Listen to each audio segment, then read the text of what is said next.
What's up with the squad? It's Cess, your favorite Auntie with Uncle Tendencies. Welcome back to Cess Talks Sports, where the culture of hoops meets the truth every time. Shout out to everybody tapped in. Loyal fam, appreciate the support. And new fam, welcome. Hit the subscribe button, ring the notification bell so you never miss a drop. And everybody like, comment, share, and hype this video so I know you pulled up. Checking in with another Everything South Carolina Gamecocks update. And we're kicking this one off with some real talk.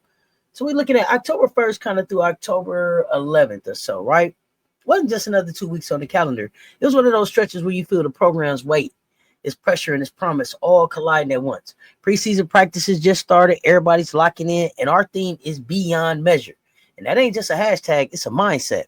It's saying that we measure success not just by the box scores, not just by wins and banners, but by legacy, by how our community rides for us and how our players shine at the next level.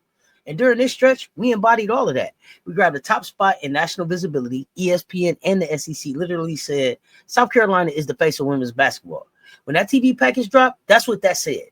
South Carolina basketball is feeding families. At the same time, our alums in the WNBA was showing out. A'ja Wilson and Aaliyah Boston proving once again that our pipeline ain't theory, it's facts. But yo, it wasn't all sweet. Recruiting, look, volatile. We landed a foundational 2026 commitment in Kelsey Andrews, but in the same week, we took 4 hits as other targets picked rivals. That right there is what being on top looks like. Everybody's coming for us. And yet, even with that smoke, we still sit at the table as a program every other team measures themselves against. This stretch made one thing clear. When you the champ, you take hits. But that belt, it ain't even around our waist yet. We got to go get that back from UConn, but we still on their mind like that. But we finna put it back on our waist. Just wait. But let's talk legacy, fam. This right here is where we remind folks we're the pipeline. On October 11th, A'ja Wilson, our queen, our legend, mother, put the step on another finals MVP as the Aces locked up their 3rd title. That ain't just A'ja winning. That's us winning. Every time she dominates, it's a reflection of what Dawn Staley built here. It's living proof that if you come through Columbia, you don't just ball in college. You build a career that echoes through the league. And it's deeper than just a trophy. That finals MVP is ammo on a recruiting trail. It's the kind of thing you point to and say, you want to know if our system works? Look at A'ja.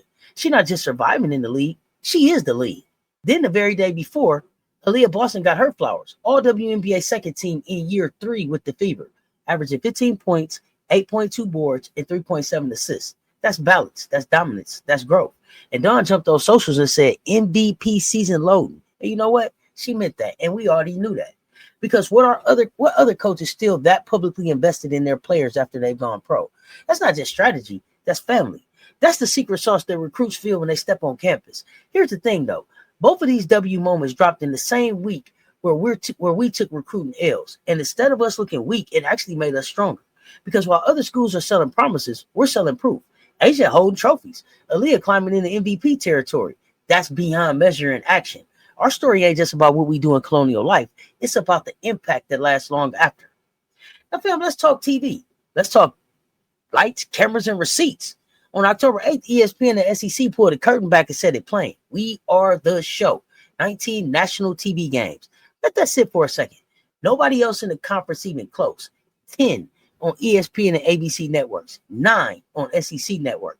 And 2 of those on ABC primetime. You know how crazy that is. February 8th, Tennessee and Colonial Life Arena.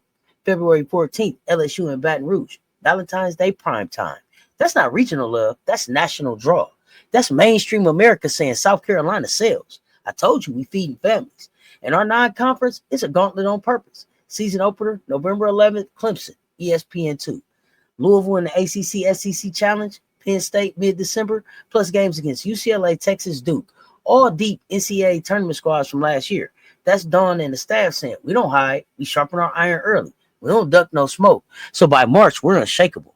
Bottom line, we ain't just playing games. We're headlining college basketball.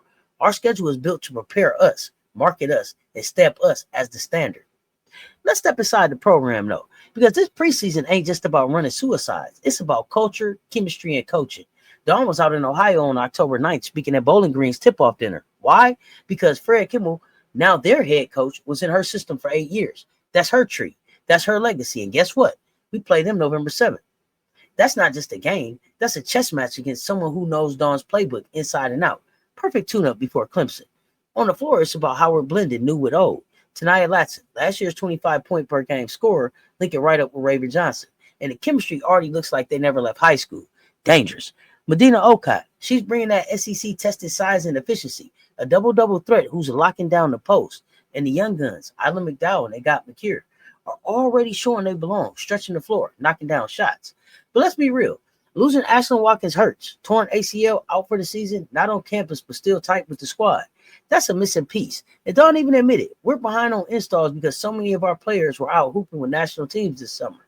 Translation, it's going to take a little patience before the engine hums. But once it does, man, look out. It's all gas, no brakes. Now, here's the spicy one, recruiting. We started the week strong. Locked in Kelsey Andrews, a 2026 post player who gives us the size and foundation for the future. Huge win. But in the same breath, we lost 4. Emily McDonald picked Kentucky. Satya Fagan went USC Southern Cal. Joyce and Okafor both to UCLA. That's a 1-5 week. That stings. But here's the real story. The West Coast is loud now. Southern Cal and UCLA are Final Four caliber, and they're coming for the same talent. This ain't just SEC, ACC battles anymore. It's coast to coast. And honestly, our depth can work against us. Recruits look at our stacked roster and think, will I get minutes as a freshman? That's why some of them bounce. But what they miss is the bigger picture. We're not selling freshman minutes. We're selling pro development. You might not start day one, but you'll leave Columbia with rings, growth, and a pro career. And that pitch, still undefeated. So yeah, scoreboard looks mixed, but our playbook stays the same. Land the kids who value legacy and development over instant gratification. That's the Gamecock way. So where does this leave us after these 11 days? Let's call it straight. We're still running the game. Yeah, we took some recruiting hits, but we also landed Andrews, stacked the biggest TV package in the country, and had our alums run the WNBA headlines. That's a 3-part flex no other program can match. The key now, leverage that broadcast dominance in recruiting, 19 national TV games, 2 ABC primetimes. That's not just exposure, that's a career platform. Adding Agent holding MVP trophies and Aaliyah knocking on the MVP door, nobody else in the country can sell that combo. And yeah, the competition is real. UCLA and Southern Cal, they think they sharks in the water. We'll see. But we've been here before. We've always faced challengers. The difference is we've got beyond measure. We've got legacy, community, culture, and pros dominating on the biggest stage. The Dynasty, it ain't slowing. It's just evolving. And Columbia, still the center of the women's basketball universe. All right, fam, that's our full October 1 through 11 breakdown. We'll be back with more Gamecock news soon. Some turbulence, some headlines, some challenges. But through it all, the Jets still flying high. Beyond measure ain't just a theme. It's the reality you watching unfold in real time. Until next time, y'all stay tuned. Talk soon. I'm out.